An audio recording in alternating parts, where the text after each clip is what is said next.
10 years ago, my wife ran off with my own younger brother, taking all our savings and leaving a cold letter on the kitchen table. I turned to my parents, hoping for some comfort. But they defended him, saying it was my fault, I who failed to keep the family happy. They thought I would collapse. They thought I would never get back up. But they were wrong. I raised my son alone in the harsh Montana winter with calloused hands and a betrayed heart. 10 years later, they returned, cloaked in the guise of wealth and success, still mocking me. They had no idea that what awaited them was the very nightmare they had sown. Hello, my name is Theodore Grant. At 34, I'm no one special, just a mechanic working at Montana Alloy Works, where massive machines roar day and night. My hands are rough, stained with oil that never quite washes off. But my heart, I dare say, is still soft enough for the two most important people in my life. My wife, Catalina, and our little boy, Lucas. We live in a small rented apartment on the outskirts of Helena, Montana, a place with no glamour, but to me it's the whole world. That home was built from years of scraping by, from the sweat dripping on the factory floor and sleepless nights worrying about our son. Our life is simple, sometimes harsh, but I always believed that as long as we had family, everything was worth it. I work shifts day and night, rotating like the machines I maintain. The job isn't easy. The clanging of metal, the pungent smell of oil, and the biting cold of Montana's winter seeping into every fiber of my being. But I never complain. Every extra shift means a bit more money for Lucas's medicine, my 9-year-old son who's had asthma since he was a baby. He carries an inhaler everywhere, and every time I hear his wheezing breaths, my heart feels like it's being squeezed. Lucas is my light, the reason I get up every day, even when I'm so exhausted I could collapse. Today is a typical winter day in Helena. I wake up at 5 in the morning when the sky is still pitch black.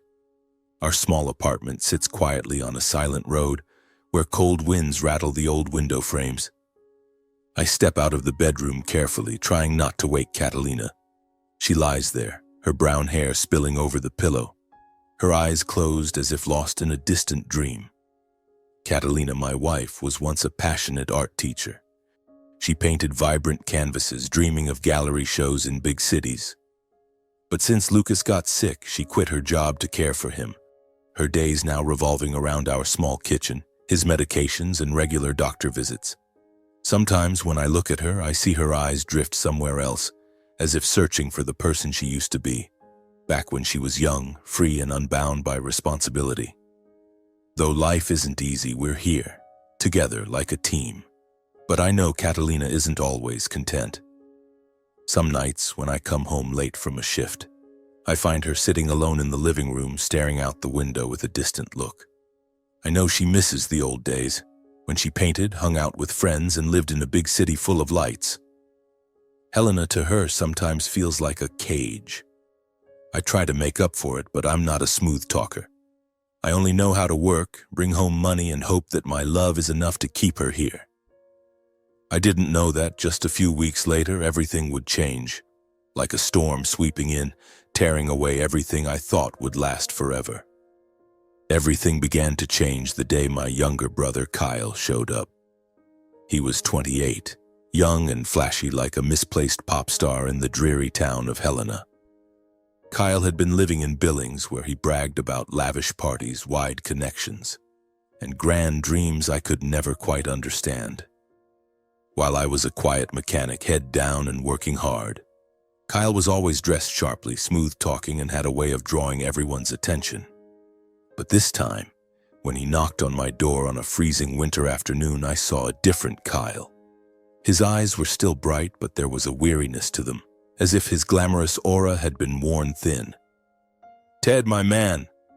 Kyle flashed a wide grin, hugging me like we were still two kids playing in the Butte fields. "Long time no see, how you holding up?" "Fine," I replied curtly. "What are you doing here?" Kyle shrugged, his smile unwavering. "Just needed a break, you know. The big city's suffocating. Plus, I missed Lucas." He pulled a shiny new spaceship model from his bag, the expensive kind I could never afford for my son. "For the kid," he said with a wink. Lucas ran out, his eyes lighting up at the sight of the gift. "Uncle Kyle!" He hugged him tightly, and I couldn't help but smile. Lucas always adored his uncle, and I didn't want to stand in the way. Kyle had a knack for making people happy, even me, though I hated to admit it. But deep down, I felt a small thorn prick my heart. Kyle always came like a gust of wind, bringing joy, then vanishing, leaving me with unanswered questions. In the days that followed, Kyle started coming over more often. At first, it was just short visits. He brought gifts for Lucas, told stories about the big city, and made our small apartment feel brighter. Catalina, who was usually quiet, started laughing more when Kyle was around. She asked him about fancy coffee shops, concerts, and the life she once dreamed of. I noticed it, but I told myself I was imagining things. Catalina was my wife, the one who'd stood by me through thick and thin. She wouldn't change, not because of a few glamorous stories. But then Kyle started showing up when I wasn't home. I remember one time coming back from an exhausting overnight shift, barely able to keep my eyes open.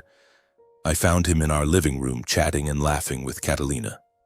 The dim yellow light illuminated her face, and I noticed she was wearing a dress she rarely wore at home. The green one she loved when she was younger. "Kyle came to fix the faucet," she said, her voice a little rushed. "It's been leaking since last week." I nodded, saying nothing, but the unease grew stronger. Kyle laughed, clapping me on the shoulder. "You're the real hero of this family, Ted. Working like a mule and still taking care of your wife and kid." His words sounded like praise, but I sensed a hint of mockery. I shook my head, telling myself I was just tired and overthinking. Then another time, as I opened the front door, I overheard Kyle saying, "You deserve better than this town, sis-in-law." Catalina laughed, but that laugh made my heart clench.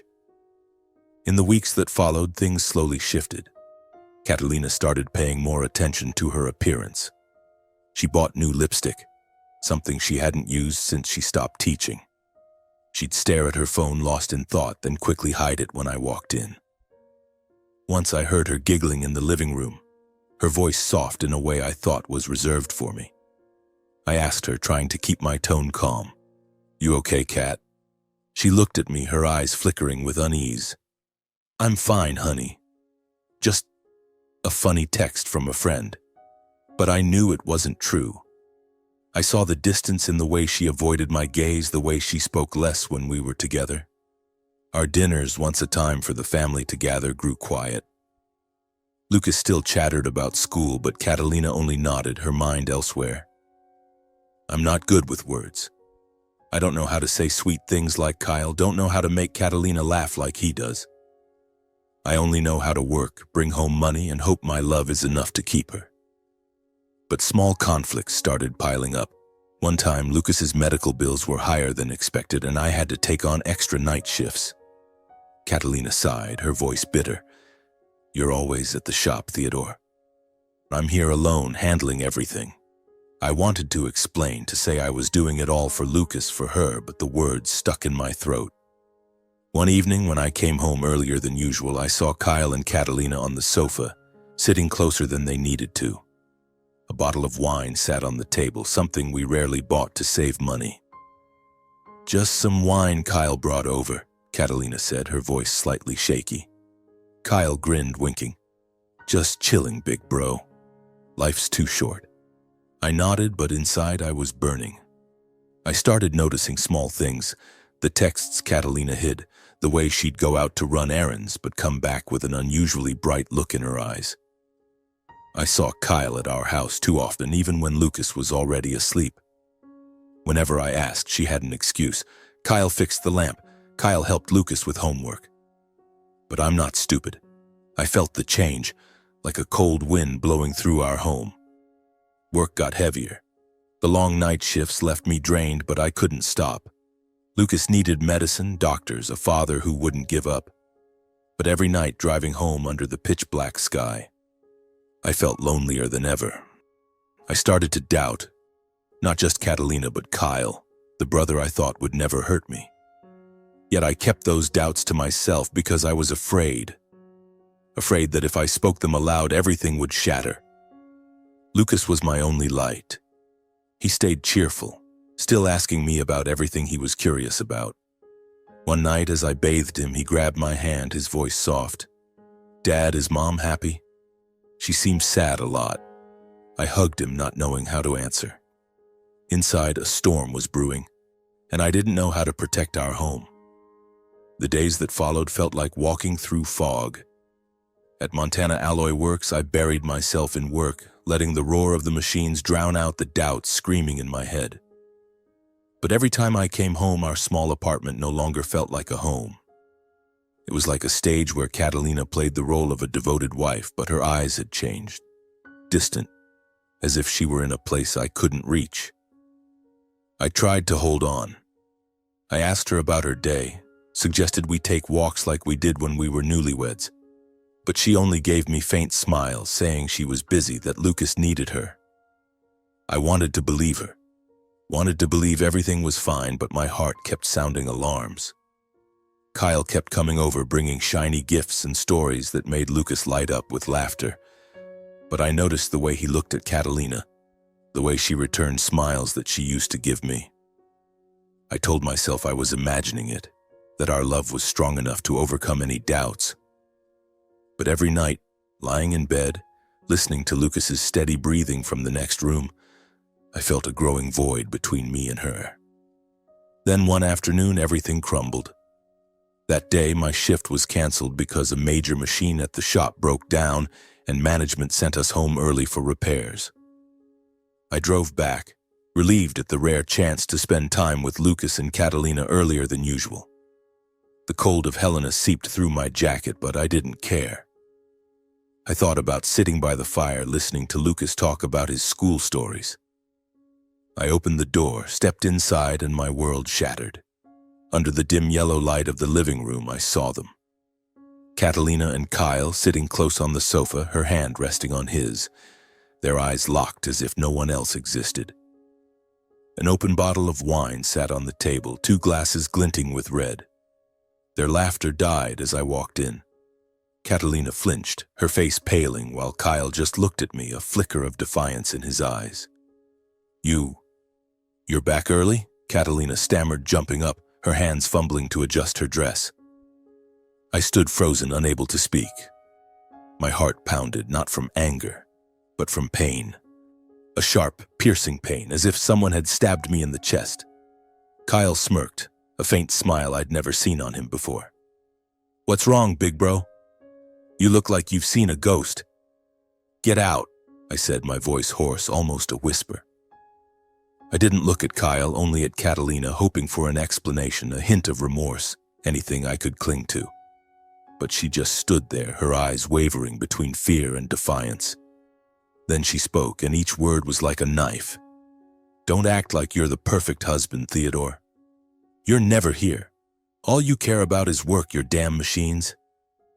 Do you think I want to live forever in this town, in this house, with a man who can't give me anything but sweat and the smell of motor oil?" I was stunned.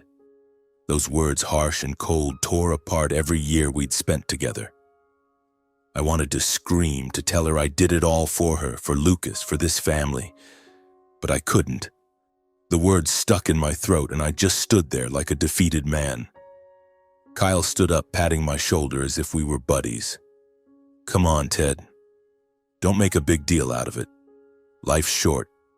He laughed, a laugh that made me want to punch him in the face. But I didn't do anything. I turned and walked out, leaving behind the stifling room and the 2 people who had betrayed me. I drove aimlessly, not knowing where to go. The cold wind blew through the car window, but I felt nothing except the pain tearing through my chest. I thought of Lucas playing at a friend's house, unaware that his world was about to collapse. I thought of the years I'd worked, sacrificed, only to end up with this. I pulled over on a deserted road, sat in the darkness, and for the first time in years I cried. Not loudly, just silent tears streaming down my grimy face. That night I returned home, hoping for a miracle, hoping it was all just a nightmare. But when I opened the door, I found only emptiness. Catalina's things were gone. Her clothes, her shoes, even the small wooden box where she kept her old paintings. The apartment, once our home, now felt as cold as a tomb. On the kitchen table lay a single sheet of paper, Catalina's handwriting sharp and cold. I picked it up, my hands trembling. "Theodore," the letter began, "I've chosen a man who truly knows how to live. You never understood me, and I'm tired of trying. Don't look for me. I don't belong here anymore." Those words were the final blade cutting through whatever hope I had left. I checked our joint savings account where we'd scraped together every penny over the years. Money for Lucas's treatment, money for a small house one day. It was empty. Everything, every drop of sweat, every sleepless night was gone with her. The bedroom door opened and Lucas walked in, his eyes wide with confusion. "Dad, where's Mom?" he asked, his voice trembling as if he sensed the unease. I knelt down, hugged him tightly, holding his hand in mine. I wanted to say something, to explain, but I couldn't. How could I tell my son that his mother had left, taking our entire world with her? "I'm here," I whispered, my voice choking. "I'll always be here, Lucas." Since that fateful evening, I barely ate or slept. At night, I lay on the sofa, staring blankly at the ceiling where the echoes of our family's laughter once rang. Now there was only the howling wind through the window and the wheezing breaths of Lucas from the next room, reminding me that he still needed me, even as I was falling apart. The neighbors started talking. Curious glances and whispers followed me as I passed by. Heard his wife ran off with his brother. Poor guy, but who knows, maybe he wasn't good enough. Each word was like a knife slicing into my pride. I wanted to scream, to smash everything, but I only bowed my head, clenched my fists, and kept walking. Work at Montana Alloy Works was the only place I could escape. I threw myself into the machines, checking every bolt, every gear, as if they could fix my broken life. But when each shift ended, I had to face the empty apartment, with Catalina's letter still lying on the kitchen table like a scar that wouldn't heal. I couldn't bring myself to throw it away, nor could I bear to read it again. It sat there, a constant reminder that I had lost everything. My wife, my savings, my trust. In my desperation, I decided to turn to my parents. I thought no matter what, they would understand. They would be furious with Kyle, comfort me, or at least help me find some semblance of justice. I called ahead, my voice trembling. "I need to talk. I'm coming over." My mother responded, her tone flat. "All right, come by." No questions, no concern, but I still held on to hope. I needed someone, anyone, to be on my side. I drove for over an hour from Helena to the old house on the hill south of Butte where Kyle and I grew up. The winding, snow-covered road took me through familiar fields. The house came into view, old and quiet, with smoke rising from the chimney. I stepped inside, feeling like I was returning to childhood, but the warmth was gone. My father sat by the fireplace, his eyes fixed on a newspaper. My mother was in the kitchen kneading dough. They looked at me, nodded, but asked nothing, as if I were just a passing visitor. I sat down and poured out everything. The words spilled like water from a broken dam. About Catalina, about Kyle, about the letter, about the empty savings account. I spoke with the hope they would understand, get angry, call Kyle back to face me. But when I looked up, I saw only coldness. My father folded his newspaper and sighed. "Kyle's young, impulsive," he said, his voice as casual as if he were talking about the weather. "You're the older brother. You should know how to let things go. This will pass." I was stunned, feeling as if I'd been slapped. "Let it go?" I repeated, my voice shaking with anger. "He stole my wife, stole the money I saved for Lucas." "How can you say that?" My mother stepped out of the kitchen, wiping her hands on her apron, her eyes reproachful. "Theodore, you didn't know how to hold on to your happiness. You're always buried in work. A woman like Catalina, young and beautiful, how could she not get restless? You should have known how to keep her instead of letting her find joy elsewhere." Each word from her was a sharp, cruel blade. I sat there, numb, unable to believe that my parents, the people I thought would be my last refuge, could defend Kyle. I looked at them, their familiar faces now as foreign as strangers. And then, childhood memories flooded back, vivid as if they'd happened yesterday. I remembered the summer when I was 8, spending the entire season building a toy car from scrap wood in my father's garage. I meticulously carved and painted it, dreaming of the day I'd show it to my parents. But when I brought it out, Kyle, then 5, grabbed it and broke a wheel. I cried not for the car, but because my parents didn't scold him. Instead, my father said, "You're older. You need to let your brother have his way." My mother hugged Kyle, comforting him as if I were the one at fault. The wooden car, my summer's labor, was tossed into a corner of the garage, never mentioned again. I remembered evenings around the dinner table, when my mother always gave Kyle the best piece of meat while I got the burnt scraps. "Kyle's young. He needs to eat well to grow," she'd say, as I sat there, hungry not just for food but for attention. I remembered the day I won first place in a school writing contest, bursting with excitement to show my parents the certificate. But my father only glanced at it before turning to ask Kyle about his soccer game. "Good thing Kyle was there to cheer you on," he said, though Kyle had nothing to do with it. Every achievement of mine was overshadowed by Kyle. Every mistake of his was blamed on me. I remembered the time Kyle broke my mother's favorite vase, and I was punished, forced to stand outside in the freezing Butte cold for an hour because I didn't watch him closely enough. I stood there, shivering, looking through the window as my mother held Kyle while I was just a shadow in their eyes. My childhood was a series of days carrying the weight of my brother's responsibilities, while the love I craved was always dismissed. I tried to forget those injustices, thinking adulthood would change things. I left Butte, built my own life, married Catalina, had Lucas, and thought I'd escaped Kyle's shadow.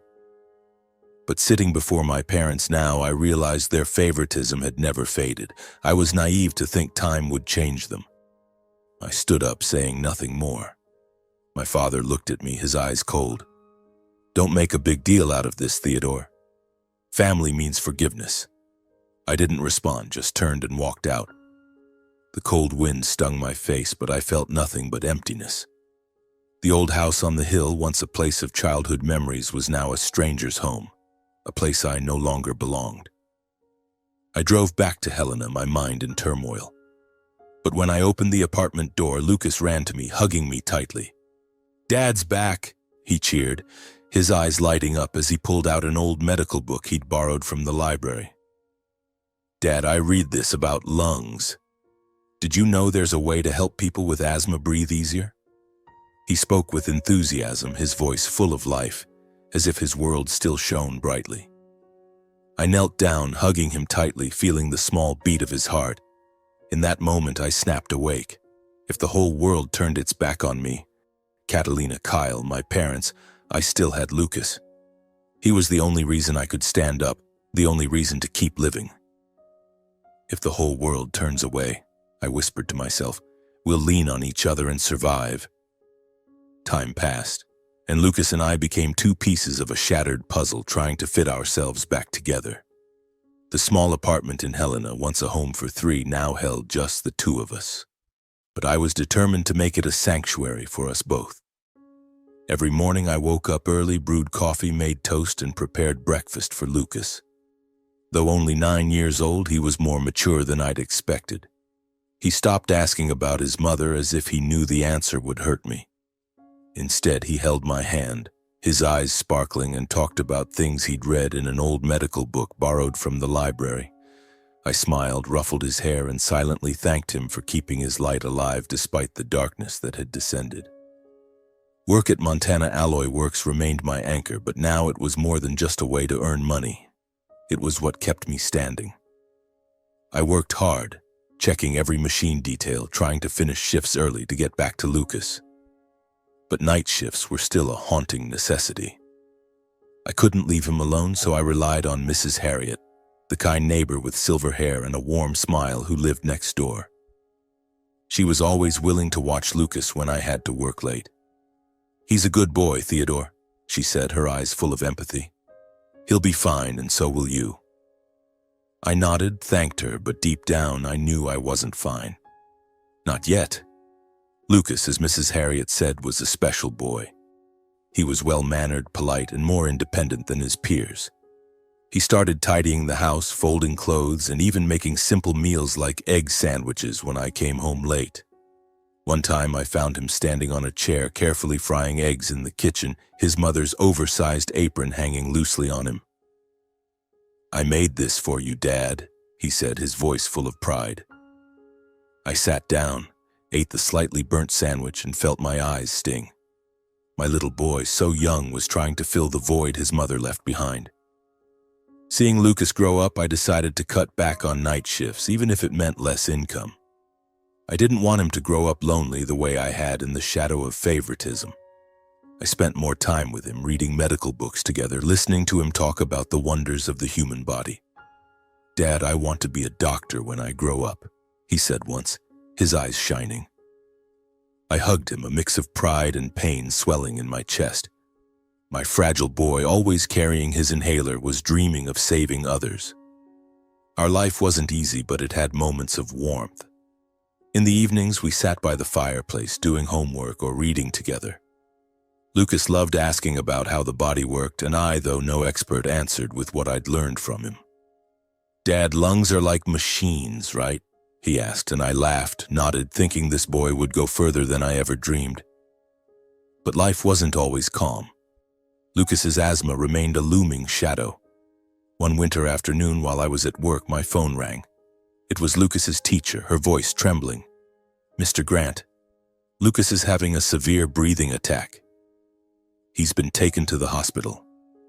My heart stopped. I dropped everything, rushed out of the shop, and drove through Helena's thick snow. The biting cold cut through me, but I felt nothing but fear. When I reached the hospital, I saw Lucas on a bed, his face pale, an oxygen mask covering half of it. I grabbed his hand, trembling, silently praying. "I'm here, Lucas. Dad's here." Thankfully, the doctors saved him in time. After a few days of monitoring, Lucas recovered, but I didn't leave the hospital for a moment. I sat by his bed, holding his hand through the night, watching his weak breaths grow steadier. In the darkness of the hospital room, I vowed it wouldn't happen again. I would do everything to keep him healthy, to give him a future.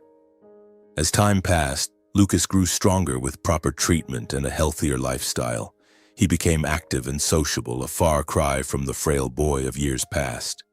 He excelled in school, especially in science, always bringing home thick medical books.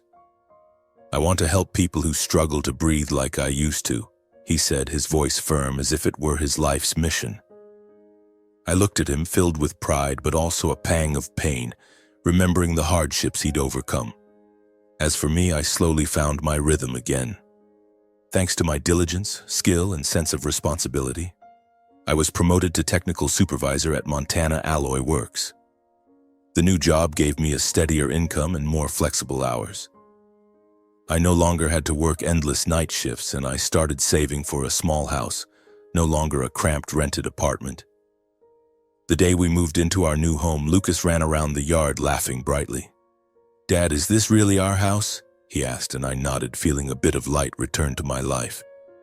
When Lucas turned 18, he received an acceptance letter from the University of Montana's School of Medicine, specializing in respiratory and pulmonary care, the very illness that had forced him to carry an inhaler throughout his childhood. That day, I held the letter, reading it over and over, speechless. Lucas looked at me and smiled. "Dad, I did it." He hugged me, and I hugged him back tightly, tears silently streaming down my face. From the frail boy of years ago, Lucas had grown into a strong, confident young man, full of determination. He was my greatest pride, proof that even after betrayal and pain, I could build something beautiful from the ruins. My son. 10 years have passed since Catalina and Kyle left, taking my entire world with them. I'm now 44, my hair starting to gray, my face weathered by years of hardship.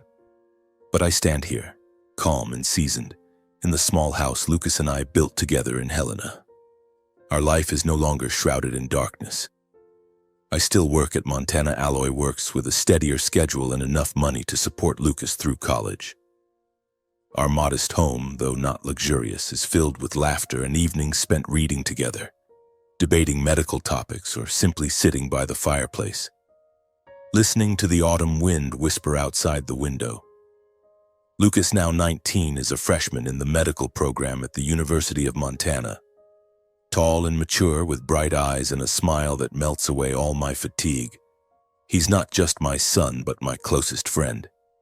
Every weekend he comes home, sharing stories about school, professors, and his dream of becoming a respiratory specialist. "Dad, I want to help people like me. People who fight to breathe," he says, his voice resolute. I look at him, filled with pride, but also a twinge of sorrow, remembering the days when he was a frail boy, clutching his inhaler like a lifelong companion. One autumn weekend morning, Helena glowed with the golden hues of maple leaves. Lucas and I decided to visit Helena Crossing Mall to buy books and some school supplies for him. He eagerly pulled me into the bookstore, his eyes lighting up as he scanned shelves of medical texts. "Dad, I need this one," he said, holding up a thick book, his voice brimming with excitement. I smiled, nodded, and let him dive into his selection. "I'm going for a walk. Call me when you're done," I said, stepping outside to enjoy the crisp autumn air. Helena's streets were lively yet peaceful, with families strolling, children running, and the sweet scent of waffles wafting from a nearby stand. I walked slowly, breathing deeply, feeling the warm autumn sun on my shoulders. 10 years ago, I never imagined I could stand here so calm after everything that happened. Lucas gave me strength, and I had learned to let go of the past, or at least I thought I had. Then amidst the crowd, I saw them. Catalina and Kyle, walking side by side, dressed impeccably like a successful couple straight out of a glossy magazine. She wore an expensive fur coat, her wavy hair shimmering in the sunlight. Kyle, in a tailored suit and sunglasses, had a smug smile on his lips. For a moment, I was pulled back to that snowy night 10 years ago. The empty house, the cold letter on the kitchen table, and Kyle's defiant stare. Bitterness, anger, and humiliation surged, burning in my throat like an old flame reignited. I stood frozen, fists clenched, unsure whether to turn away or confront them. Catalina spotted me first. Her eyes widened, a flicker of unease crossing her face, quickly replaced by a smug expression. She tugged Kyle's arm, approaching me with a voice sweet but sharp. "Theodore, it's been a while. You're the same as ever, aren't you?" Her gaze swept over me, disdainfully noting my worn jacket and dusty boots. Kyle stood beside her, smirking. "Big bro, still slaving away at that shop? How's life treating you? Still getting by?" They launched into a performance, as if I were the audience for a well-rehearsed play. Catalina bragged about their European vacations, their luxurious apartment in Billings, and the free life she'd always dreamed of. Kyle chimed in, boasting about his successful business, his big connections, and the money flowing in like water. Then he looked at me, his tone mocking. "And you, Theodore? Still looking after that sickly kid? Pretty pitiful." I wanted to scream at them, to tell them they knew nothing about me, about Lucas, about what we'd overcome. But I stayed silent, knowing words wouldn't change anything. Just then I heard a voice. "Dad!" Lucas approached, wearing his medical school blazer, a thick medical book tucked under his arm. He stood beside me, his gaze calm but proud, like a true man. Catalina froze, her mouth agape, disbelief in her eyes. "Lucas?" she whispered, her voice trembling. Before her was no longer the frail boy clutching an inhaler, but a tall, confident young man with eyes that held no resentment, but also no forgiveness. Kyle looked down, avoiding my gaze, his smug smile gone. Lucas stood tall, his voice clear, each word ringing in the quiet air. He recounted everything, things I later told him about the year he was 9, when his mother abandoned us in an empty house, taking our money and leaving a cold letter behind. Then he spoke of his father, the man they mocked who raised him, gave him life, education, and the chance to become who he was today. He held his head high, his voice steady but his eyes blazing, as if declaring, "We don't need pity, nor do we need your approval." We've found true happiness. Catalina bowed her head, tears welling up, overcome with shame for the first time in years. Kyle stood silent, unable to meet his brother's eyes. They left in heavy silence. As their figures faded into the crowd, I let out a soft sigh as if releasing a burden I'd carried for years. Lucas turned to me, smiling gently, his voice low and warm. "You don't need to worry about them anymore, Dad." In the golden autumn afternoon, we walked side by side, leaving behind the dark past and those who betrayed us, moving forward into the life we had preserved and built with resilience, love, and pride. A few weeks after the encounter at Helena Crossing Mall, life for Lucas and me settled back into its familiar rhythm. One early winter evening, as the cold began to bite at our skin, Lucas and I sat in the living room. The fireplace crackled, casting an orange glow across his face. Lucas was reading a medical book, carefully jotting notes in the margins, occasionally looking up to ask, "Dad, do you know how many alveoli are in the lungs?" I laughed, shaking my head, pretending to be annoyed. "You think I'm a doctor or something?" He burst out laughing, a clear, bright sound that melted away all the heaviness inside me. Moments like these, however small, were why I kept living, kept fighting. Then the landline rang, cutting through our conversation. The screen displayed an unknown number, no name. I glanced at Lucas, who shrugged, signaling me to pick up. I hesitated for a few seconds, a bad feeling rising in my chest. Finally, I lifted the receiver, my voice cautious. "Hello?" On the other end, a voice spoke, slow, cold, but dripping with smugness. It was Kyle. "Big bro," he said, drawing out the words as if savoring them. "It's been a while, hasn't it? You should thank me, you know. Thanks to me, you saw Catalina's true colors, right? I even helped you get revenge, didn't I?" He let out a dry laugh, a sound that sent chills down my spine. "She's got nothing left, Ted. Nothing." I froze, my hand tightening around the receiver. "What are you talking about, Kyle?" I asked, my voice trembling with anger and confusion. But the line went dead, leaving only the monotonous beep in the silence. I stood there, heart pounding, a sense of dread gripping my chest.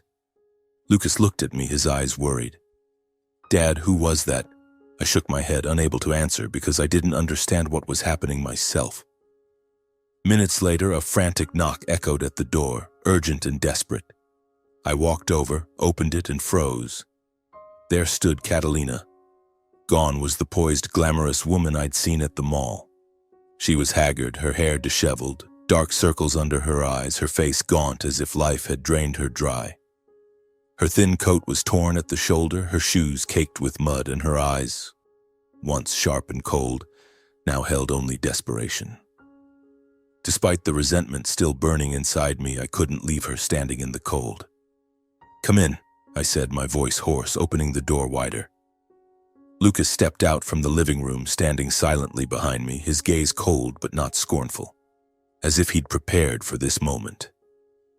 Catalina looked at him, her eyes flickering with unease, but she said nothing, only lowering her head as she stepped inside. She sat down, her trembling hands clutching each other. Then she broke down, her choked sobs shattering the quiet of the house. "Theodore, I have nothing left," she said, her voice breaking. She poured out everything, as if tearing open old wounds. She spoke of her life with Kyle in Billings, of his sweet promises, investment projects, companies that would bring wealth and prestige. She had believed him, transferring all her savings into his name, thinking it was business capital. But just weeks after returning to Helena, Kyle vanished. She searched everywhere, only to discover he'd run off with a younger woman, taking all the money and documents with him. The success Kyle had bragged about at the mall was a hollow facade. He was drowning in debt, hunted by creditors. After leaving Helena, he'd convinced Catalina to take out loans in her name to buy a house in Billings, claiming it was the first step for a new venture. But it was all a ploy for him to borrow more and squander it recklessly. When the bank discovered the unpayable loans, the house was foreclosed and Catalina lost everything: her home, her money, and the last shred of her dignity. "I have nowhere else to go," she said, her voice shattered, tears streaming down her face. You're all I have left, Theodore. I looked at her in silence. Lucas stood beside me, his expression unwavering, though I saw his hand clench, as if holding back something. In our small house, the three of us sat in silence. I remembered the letter she left behind. I remembered the sleepless nights holding Lucas so he wouldn't cry for his mother. And now, she sat here, not out of remorse, but because she had lost everything. No one spoke another word. The past between us was closed, cruel but just, like life's way of punishing those who chase illusions. I looked at Catalina not with hatred but with emptiness. She was no longer the wife I once loved, just a stranger carrying her own scars. Catalina buried her face in her hands, her trembling fingers clinging to the edge of the chair as if it were her last anchor. The fireplace crackled, but its warm light couldn't reach the corner of the room where she sat. Her voice was choked and halting, as if every word had to fight to break free. Theodore, I was wrong, she said, tears streaming down her gaunt face. Kyle manipulated me. He promised me a better life, the things I always dreamed of. But it was all lies. I just want to make things right, Theodore. I want to start over. She looked up, her hollow eyes meeting mine, then shifting to Lucas, who stood silently behind me. Lucas, she called, her voice breaking. I'm sorry. I was wrong to leave you. I just want to be with you, to start again. She reached out toward him as if a single touch could erase a decade of abandonment. But Lucas didn't move. He stood there, his gaze calm, like someone who had long since learned to face pain. I sat in silence, looking at the woman before me, the one who had torn apart my family, my trust in people. 10 years ago, her harsh words had shredded my heart. 10 years ago, she left me and Lucas, taking the money we'd saved for his medical treatment. And now she sat here, begging for forgiveness, but I felt no anger, nor did I feel pity. My heart held only a weary, tranquil emptiness, as if all my emotions had been worn away by time. I studied her, searching for a trace of the Catalina I once knew, the woman who used to laugh brightly by my side, who painted vibrant canvases, who held Lucas and sang him to sleep. But that woman was gone, replaced by a stranger, haggard and desperate. I realized she hadn't returned out of remorse. She came back because she had nowhere else to go. Her so-called desire to start over wasn't born from the heart, but from the desperate instinct of someone who had lost everything. Lucas stood beside me, watching in silence. I turned to him and our eyes met. A slight but firm nod, as if he understood every thought in my mind. In that moment, I knew my son, though only 19, was mature enough to face the truth. He didn't need empty promises from the mother who abandoned him. He supported me just as I had always supported him through the hardest years. I took a deep breath, feeling the chill of Helena's winter flood my chest. Catalina, I said, my voice steady but resolute, you should go. Don't disrupt our lives anymore. You don't belong here. She froze, her eyes widening as if she couldn't believe what she'd heard. Theodore, please, she pleaded, her voice trembling. I have nothing left. I just want a chance. But I stood, walked to the door, and flung it open. Cold wind rushed in, carrying flurries of snow like an invisible boundary between the past and the present. Catalina sobbed uncontrollably, but I didn't waver. I wasn't cruel, but I understood that forgiveness sometimes means letting go, not opening your heart. She stood, stepping out into the snow, her frail figure fading into the white flurry. I gently closed the door, the howling wind outside sounding like a final goodbye. I turned back to find Lucas looking at me. His eyes were filled with peace, free of resentment, only understanding. Dad, he said softly, are we okay? I nodded, pulling him into a hug. We sat together again in our small, warm home, a place of peace we'd earned through a decade of pain. The fireplace kept burning, and outside the snow fell thicker, but for the first time in years I felt a weight lift from my heart. After that fateful night, life for Lucas and me settled back into a simple but profoundly meaningful rhythm. Our small house in Helena, with its creaky windows and white walls yellowed by time, became our sanctuary. We grew closer than ever, sharing quiet joys. On weekend evenings when Lucas came home, we'd sit by the fireplace, and he'd tell me about his lectures, how doctors save lives, and his dream of helping those who struggle to breathe find their rhythm again. "Dad, today I learned about oxygen therapy," he said, eyes sparkling. "It can save people like me." I listened, smiling, my heart swelling with joy. As time passed, Lucas grew not just physically but in spirit. He graduated from the University of Montana's School of Medicine with honors, an achievement I knew he'd poured his heart and mind into. On graduation day, I stood in the stands watching Lucas step up to receive his diploma, his black gown fluttering in the breeze. He turned, scanning the crowd for me, and smiled. The same smile of the boy from years ago, now a man. My eyes welled up, not just from pride, but from the realization that every effort, every sacrifice, the late-night shifts, the days wrestling with pain, had been worth it. I clapped, my throat tight, knowing that if I'd done one thing right in my life, it was raising Lucas to become the person he was today. After graduation, Lucas was accepted into a major medical institute in Missoula, where he began his journey to become a respiratory specialist. He worked tirelessly but never forgot to visit me every weekend. "Dad, I have to come back or you'll miss me too much," he teased. But I knew he needed these moments with me as much as I needed him. Our life was simple, a dinner of stew and potatoes, a walk along the Missouri River, or just sitting together listening to the autumn wind rustle through the trees. It was the peace I once thought I'd never find again. As for Catalina, I heard about her through an acquaintance in Helena a few months after our last encounter. She was living a vagrant life, drifting through nearby towns, her clothes tattered, her hair disheveled, her eyes vacant. People said she'd sit for hours at bus stations muttering Kyle's name, sometimes crying, sometimes laughing, as if she no longer knew where she was. When the police found her, Catalina was in a severe state of exhaustion, gaunt, plagued by chronic insomnia, speaking incoherently and reacting with panic. They admitted her to the state psychiatric facility for those with severe mental disorders. After that, no one heard anything more about her. When I heard her story, I stayed silent. I felt no resentment nor any pity. She was part of a past I had learned to let go of, just as I'd let go of the letter she left behind 10 years ago.